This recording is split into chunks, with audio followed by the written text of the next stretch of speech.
June 4-ന് വോട്ടുണ്ടെന്ന് കണ്ണൂരിലെ സ്ഥാനാർത്ഥിയായ K സുധാകരൻ്റെ വിജയം എന്നതിനെ സംബന്ധിച്ച് വലിയ ആശങ്ക അദ്ദേഹത്തിനുണ്ട് എന്നുകൂടി ഇതിലൂടെ പ്രകടമാവുകയല്ലേ?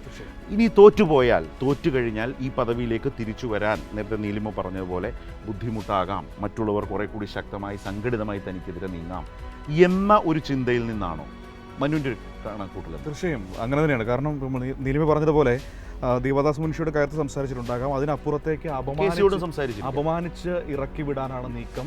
അങ്ങനെയാണെങ്കിൽ വിവരമറിയും എന്ന രീതിയിൽ കെ സിയോട് സംസാരിച്ചിട്ടുണ്ട്. വിവരം എന്തായിരിക്കും? അത് നേരത്തെ തന്നെ അദ്ദേഹം രാവിലെ നിർബൻ പറഞ്ഞതുപോലെ ലൈവിൽ പറഞ്ഞതുപോലെ നേരത്തെ തന്നെ പറഞ്ഞു വെച്ചിട്ടുണ്ട്. ഐ വിൽ ഗോ എന്ന് അദ്ദേഹം അത് ഞാൻ പറയുന്നില്ല, കാരണം അതാണോ പറഞ്ഞതെന്ന് എനിക്കറിയില്ല. അല്ല, അത് സമൂഹത്തിന്റെ മുമ്പിൽ ഓൾറെഡി അദ്ദേഹം സെറ്റ് ചെയ്തിട്ടൊരു ഡയലോഗാണ്. എനിക്ക് തോന്നിയാൽ എനിക്ക് പോകണമെന്ന് തോന്നി. ഈ തെരഞ്ഞെടുപ്പ് പ്രചരണത്തിന്റെ കൊട്ടിക്കലാശത്തിന്റെ തലേദിവസം പോലും ആ വാക്കിൽ ഉറച്ചു നിൽക്കുന്ന നമ്മൾ കണ്ടതാണ്. ഇത് ഒരിക്കലും നിഷേധിച്ചില്ല.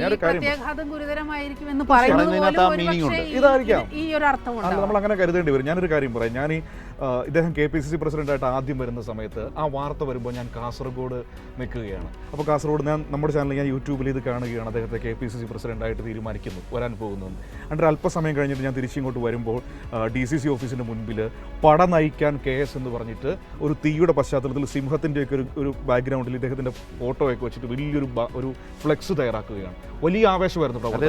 സിംഹമാണെന്ന് തോന്നുന്നു കോൺഗ്രസിനുള്ള അദ്ദേഹത്തിൻ്റെ ഒരു സിംബൽ അല്ലേ, ഗർജിക്കുന്ന. പക്ഷേ അവിടെ നിന്ന് നമ്മൾ ഇന്നത്തേക്ക് വരുമ്പോൾ യഥാർത്ഥത്തിൽ സിംഹം എന്നതിനപ്പുറത്തേക്ക് കോൺഗ്രസിനൊരു ബാധ്യതയായി മാറിയിരിക്കുകയാണ് കെ സുധാകരൻ എന്ന രീതിയിലേക്ക് തന്നെയാണ് കാര്യങ്ങൾ പോകുന്നത്. അത് പ്രത്യേകിച്ചും വളരെ പ്രധാനപ്പെട്ട വിലയിരുത്തൽ എന്ന് പറഞ്ഞാൽ സുധാകരൻ്റെ അവസരത്തിലും അനാവസരത്തിലുമുള്ള പ്രതികരണങ്ങൾ വലിയ തോതിൽ ആ പാർട്ടിക്ക് ഡാമേജ് ഉണ്ടാക്കിയിട്ടുണ്ട് എന്ന വിലയിരുത്തലിലേക്കാണ് അവരുടെ നേതൃത്വം എത്തി നിൽക്കുന്നത്. അതിപ്പോൾ മുഖ്യമന്ത്രിയെ അധിക്ഷേപിക്കുന്ന കാര്യത്തിലാണെങ്കിൽ പോലും ഇപ്പോൾ ഈ ലാസ്റ്റ് ലീഗിൻ്റെ 3ാം സീറ്റ് വിഷയത്തിൽ പോലും അത് ഇത്രയും വഷളാക്കിയത് കെ സുധാകരൻ്റെ പ്രസ്താവനകൾ